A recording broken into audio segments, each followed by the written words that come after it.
Hello student, कैसे हैं आप सभी लोग अपना अपना दिया हुआ चैप्टर पढ़ रहे होंगे शायद। तो मैं भी आपको आज तोप नामक चैप्टर पढ़ाने जा रहा हूँ। पहले भी मैंने आपको पढ़ाया था शायद, मुझे ऐसा लग रहा है स्कूल में शायद। तो भी अभी अच्छा से आपको फिर पढ़ा रहे हैं, कुछ पॉइंट बता रहे हैं, क्वेश्चन आंसर बताने का कोशिश कर रहे हैं। तो आप कोशिश करिए, पढ़ाया है तो भी इसको और अच्छा से पढ़िए और लिख कर दिखाइए। इससे पहले आप सभी लोग ठीक होंगे, आप लिख रहे होंगे, मेहनत कर रहे होंगे, और मेहनत करिए। और आ, आपको मैं एक थोड़ा सा छोटा सा कथा सुनाना चाहता हूँ। हाँ, पढ़ रहे हैं, हाँ लिख रहे हैं, मत सिर्फ बोलिए, वास्तव में पढ़िए भी। और बाद में पूछते समय सर जी पूछेंगे कि हाँ तुमको ये पढ़ाया था, आता है? तो हाँ सिर्फ आता है ऐसा मत बोलिए। क्योंकि छोटा सा कहानी क्या है कि एक सर जी ने एक बार पढ़ाया था और उनको बोला था स्टूडेंट को सब अच्छा से याद करके आइए, कल पूछेंगे। तो सब लोग बोले हाँ सर ठीक है, कल पूछिएगा, हम पढ़ के आएंगे। तो सर ने जो दिया था वो कल पढ़ के सभी लोग स्टूडेंट आ गए और पूछे आपको आता है? तो सभी लोग बोल रहे थे हाँ हाँ। एक स्टूडेंट नहीं बोल रहा था, तो सर ने उसको खड़ा किया और पूछा आप क्यों नहीं बोल रहे हो? तो वो तुरंत खड़े होकर बोला सर हमको सब आता है, आपने पढ़ा हुआ सब आता है, लेकिन आप जो पूछेंगे वो नहीं आता है, ऐसा बोल रहा था। तो ऐसा न हो बाद में, तो इसलिए आपको मैं तोप, ठीक है, तोप जो कविता है आपको मैं पढ़ाने जा रहा हूँ। तो सबसे पहले तोप में क्या है कि तोप में बताया गया है कि आ, कंपनी के बाग के मुहाने पर, कंपनी के बाग के मुहाने पर माने कंपनी का जो ईस्ट इंडिया कंपनी था ना, ईस्ट इंडिया कंपनी के बाग के मुहाने पर माने उसके मुहाने दरवाजे में दर रखी गई है यह 1857 की तोप। वहाँ रखा हुआ था, सजा के रखा हुआ था, दर रखी है यह 1857 की तोप। ये बहुत पुराना तोप है और इसकी होती है बड़ी संभाल, विरासत में मिले। इसका बहुत इज्जत दे के रखा गया है, संभाल के रखा गया है। इसकी होती है बड़ी संभाल, बहुत खातिरदार होती है, विरासत में मिला जैसा, पुरखों के और बुजुर्गों ने दिया हुआ, पहले से विरासत में मिला हुआ, ऐसे कंपनी का बाग की तरह। कंपनी का बाग में जो होता है ना, फूल वगैरह सजा के रखा है, तो ऐसे ही सजा के उसको भी रखा है। साल में चमकाई जाती है 2 बार, 6 6 माह में उसको रंग लगाया जाता है, चमकाया जाता है, अच्छा बनाया जाता है, क्योंकि अच्छा दिखा के रखना है ना। खराब बना के रख तो कोई नहीं रखता है। तो इस तोप का देखिए कितना महत्व है, मतलब वो पुराना हो या कैसा भी हो, सजाने के लिए रखा हो, लेकिन टूरिस्ट लोग आते हैं कि नहीं, कंपनी का बाग वगैरह देखने घूमने आते हैं, तो वो तोप भी कुछ आकर्षित करता है। तो मानो कोई भी चीज़ खराब नहीं जाती है। एक कवि ने भी कहा था कि कोई भी चीज़ बुरा नहीं होता है। तो ऐसे ही सुबह शाम कंपनी बाग में आते हैं बहुत से सैलानी, मतलब सुबह शाम घूमने के लिए सैलानी लोग, टूरिस्ट लोग आते हैं। उन्हें बताती है यह तोप, उनको यह ज्ञान देती है कि मैं बहुत ज़बरदस्त हूँ। उड़ा दिए थे मैंने, मैंने बहुत लोग को उड़ा दिया था एक ज़माना में। अच्छे अच्छे सुरमाओं के धज्जे अपने ज़माने में, मतलब अपना टाइम में मैंने अच्छे अच्छों का सुरमा उड़ा दिया था, मतलब उनको भी चकित कर दिया था। तो इसका मतलब अब आपको मैं क्वेश्चन आंसर बताने जा रहा हूँ। तो विरासत में मिली चीज़ों की बड़ी संभाल क्यों होती है, स्पष्ट करने के लिए बोला है।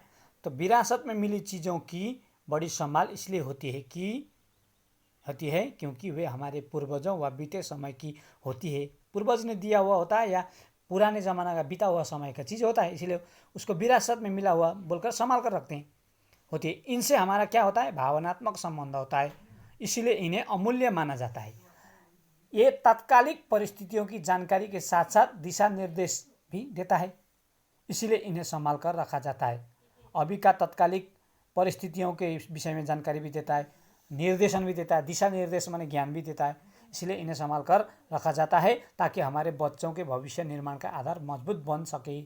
बच्चे लोग भी देखेंगे ये क्या है, क्या चीज़ है, कैसा है, उसके विषय में जानने की कोशिश करेंगे। और दूसरा है, इस कविता से आपको तोप के विषय में क्या जानकारी मिलती है? इस कविता में तोप के विषय में जानकारी मिलती है कि यह अंग्रेज के समय की तोप है। 1857 में इसका प्रयोग शक्तिशाली हथियार के रूप में किया गया था।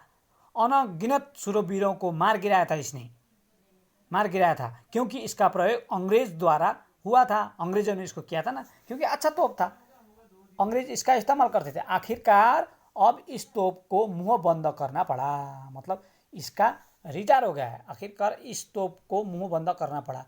अब ये चुपचाप बैठा हुआ है, अब इससे कोई नहीं डरता। पहले एक समय में डरता था, अभी ऐसा विराट रूप नहीं डरता है, बुजुर्ग हो गए, रिटायर हो गया है इसका मतलब।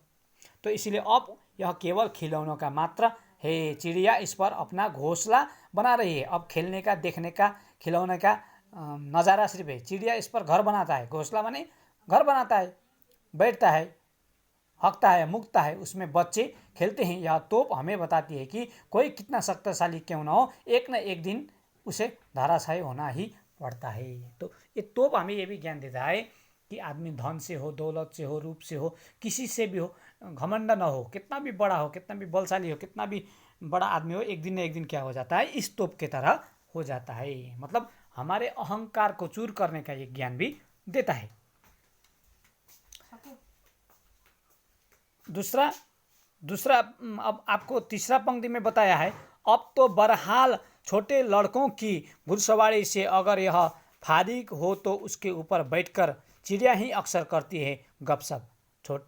अब तो बहरहाल माने अब फिलहाल तो क्या है, छोटे लड़कों की घुड़सवारी से अगर, अब तो छोटे लड़के लोग वहाँ घुड़सवारी करते हैं, यह फारिग हो तो उसके ऊपर बैठकर, अब बच्चे लोग उसके ऊपर बैठकर क्या करते हैं, आनंद लेते हैं, खेलते हैं। तो उसके ऊपर बैठकर चिड़िया ही अक्सर करती है गपशप। अब चिड़िया भी आते हैं, बैठते हैं, गपशप भी करते हैं। अब ऐसा बन गया है इसका मतलब, ठीक है। और दूसरा, चिड़िया ही अक्सर है करते गपशप। कभी कभी सैलानी में वे इसके भीतर भी घुस जाती है, खासकर गौरें। मतलब अब कभी कभी सैलानी लोग भी आते हैं ना, इसके भीतर भी घुस जाते हैं, खासकर गौरें, मतलब विदेशी लोग, है कि नहीं।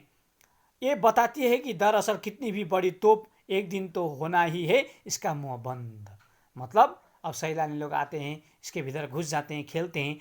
अब ये क्या बताती है दरअसल कितनी भी बड़ी तोप हो, एक दिन उनको क्या करना पड़ता है, मुंह बंद करना ही पड़ता है। इसका मतलब हमें जितना भी बड़ा हो, जितना भी पहलवान हो, जितना भी ताकतवर हो, एक दिन हमारा मुंह बंद होता है। इसका मतलब हमें भी कुछ न कुछ सतर्क बरत के आगे कदम चलना चाहिए।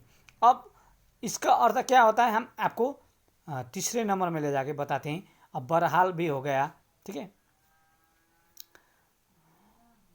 बहरहाल इन कंपनी का अब तो बहरहाल इन पंक्तियों का आशय है कि यह तो केवल खिलौना मात्र है। चिड़िया इस पर अपना घोंसला बना रही है, इसमें बच्चे खेलते हैं। यह तोप हमें बताती है कि कोई कितना शक्तिशाली क्यों न हो, एक न एक दिन इसे धराशायी होना ही पड़ता है। इसलिए अहंकार नहीं होना चाहिए आदमी को, ठीक है। इसके बाद दूसरा बताती है कि दरअसल कितनी भी बड़ी हो तोप, एक दिन तो होना ही है उसका मुंह बंद। कवि ने तोप की दयनीय दशा का चित्रण करते हुए कहा है कि आखिरकार अब इस तोप को मुंह बंद करना पड़ा। कोई कितना शक्तिशाली क्यों न हो, एक न एक दिन उसे धराशायी होना ही पड़ता है। मतलब कवि उसके दशा के विषय में दयनीय माने उसका दर्द भरा हुआ विषय में बताता है। तो हमारा जिंदगी भी इससे मिलता जुलता है, ठीक है। तो हमें भी क्या करना चाहिए, जिंदगी में अहंकार नहीं होना चाहिए। अब 7 नंबर में बताते, उड़ा दिए थे मैंने अच्छे अच्छे सुरमाओं के धज्जे बुलाए ना। इन पंक्तियों का आशय यह है कि तोप का प्रयोग शक्तिशाली हथियार के रूप में किया गया था।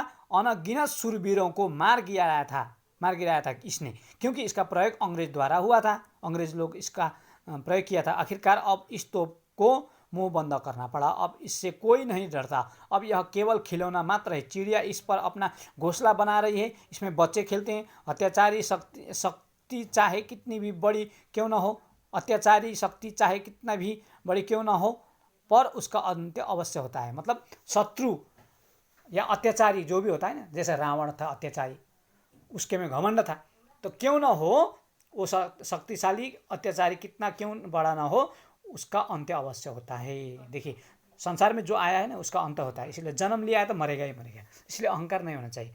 और दूसरा बोलते हैं, कवि ने इस कविता में शब्दों का सटीक और बेहतरीन प्रयोग किया है। इसकी एक पंक्ति देखिए, धर रखी गई है।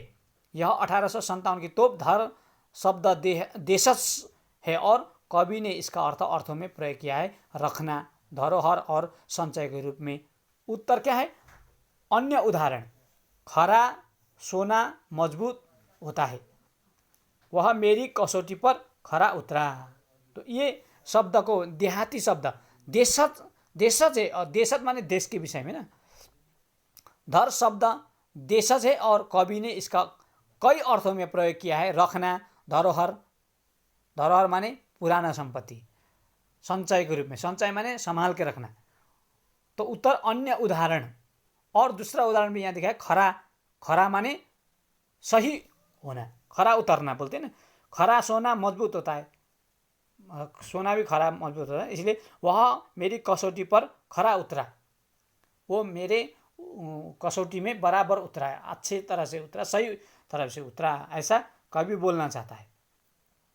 दूसरा में बोलते हैं क्या, तोप शीर्षक कविता का भाव समझते हुए इसका गद्य में रूपांतरण कीजिए। कवि ईस्ट इंडिया कंपनी, तोप शीर्षक कविता को अब कथा में बोलना है। ईस्ट इंडिया कंपनी भारत में व्यापार करने इरादे से आई थी, भारत ने उसका स्वागत ही किया था, लेकिन करते कराते वह हमारी शासक बन बैठी, अब हमके ऊपर ही शासन करने लगा। इसने कुछ बाग बनवाए तो कुछ तोपें भी तैयार की। 1857 में इसका प्रयोग शक्तिशाली हथियार के रूप में किया गया था। उन तोपों ने इस देश को फिर से आज़ाद कराने का सपना साकार करने निकले जाबाजों को मौत के घाट उतारा। मतलब ये ब्रिटिश के तरफ से लड़ा, पर एक दिन ऐसा भी आया जब हमारे पूर्वज ने उसे सत्ता को उखाड़ फेंका। अब हमारे अच्छे अच्छे वीर हिम्मत वाले योद्धाओं ने उसे भी उखाड़ कर फेंक दिया, उस तोप को भी हरा दिया, तोप को निस्तेज कर दिया, उसका तेज को हरा दिया। आखिरकार अब इस तोप को मुंह बंद करना पड़ा, अब ये तोप कुछ काम का नहीं रहा। हमारे बुजुर्गों ने, हमारे योद्धाओं ने ऐसा कर दिया। मतलब जो फ्रीडम फाइटर बोलते हैं ना, उन्होंने इसको निस्तेज कर दिया। देखिए, फ्रीडम फाइटर का आज हमारे देश के लिए कितना बलिदान है, कितना तपस्या, कितना योगदान है। चिड़िया इस पर करना पड़ा, अब इससे कोई नहीं डरता, अब यह केवल खिलौना मात्र है। चिड़िया इस पर अपना घोंसला बना रही है, उसमें बच्चे खेलते हैं। यह तोप हमें बताती है कि कोई कितना शक्तिशाली क्यों ना हो, एक न एक दिन उसे धराशायी होना ही पड़ता है। देखिए, कविता को कथा में परिवर्तित ऐसा कर दिया। ठीक है, तो आपको समझ में आया होगा, कैसे आया, कितना समझ में आया, हमें आप कमेंट के द्वारा भी बता सकते हैं। आपको यह यूट्यूब में चैनल में भी मिलेगा यह वीडियो। ठीक है, धन्यवाद।